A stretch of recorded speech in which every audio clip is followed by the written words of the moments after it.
দুনিয়া থেকে বিদায় হন নাই তো শেষ হয়ে গেছে। ওনার আদর্শ রয়েছে, উনি তো নাই। আমাদের যে নবী ওনারও শুরু আছে আবার শেষও হয়েছে। দুনিয়া থেকে উনি ইন্তেকাল করেছেন। এই নশ্বর জমিন ছেড়ে তিনি আল্লাহর দরবারে হাজিরা দিয়েছেন। তাইলে নবী বলেন, রাসূল বলেন, গাউস বলেন, কুতুব বলেন, আল্লাহর ওলি বলেন, আল্লাহর মাকবুল বান্দা বলেন, মন্ত্রী বলেন, এমপি বলেন, ফিরসাব বলেন, লাটসাপ বলেন, ডাক্তার বলেন, ইঞ্জিনিয়ার বলেন, বড় বড় শিল্পপতি বলেন, সবার কি আছে? শুরু আছে, শেষও আছে। শেষও কিন্তু আমাদের যে জান্নাত আল্লাহ দেবেন এটার শুরু আছে, এটার শেষ নাই। সুবহানাল্লাহ বলবেন না?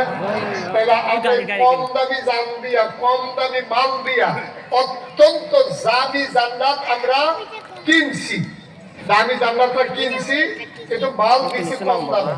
আবার আসেন এই জান আর মাল মনে করেন আপনি বেচছেন না, এটা আপনারটা আপনার রয়েছে মনে করেন।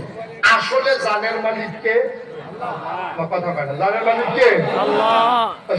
তারা কথা না করে আমি যখন খেয়াল করছি না, তারা যে হুইতালাইছে না বইয়া রয়েছে এটাই তো বেশি কেন। হ্যাঁ, আমি কিন্তু অনেক মাফির যে তারা কথা কয় না স্টেজের নামাইয়া কথা কই না নিচের তাই না বয়াইছি। এই কারবার এমন আছে গড়াই ওলাইতাম পারি কম যারা যারা স্টেজ আছেন তারা আওয়াজ কি এখন আসতে না জুড়ে তখন দেখো হুজুর দিয়েও কইব ডরে ডরে নামাইনি দে এই ডরে দেখো এখন ওখানে কইব মারহাবা কানা মারহাবা যেরকম মারহাবা মারহাবা। তাইলে এই জানের মালিক কে? আল্লাহ। জানের মালিক আল্লাহ কেন? আমি যদি জানের মালিক হইতাম তা আমার এতেকালের আগে আমার ফেরেশতা আজরাইল জিজ্ঞেস ভাই আপনার যদি নিতে পাইছি আপনার কি মত? তখন ডক্টর হয় বুঝে না এখন এত তাড়াতাড়ি আমার মরণের সমস্যা ছেলে মেয়ে আছে যে বিয়ে শাদী দেওয়ার লাগবো, নায়নাত করবো, দাদা রাখবো, এরপরে এত দূরে দূরে ঈদগাহ যায়, মসজিদে যায়, অনেক পরে দেরি আছে এখন যাও।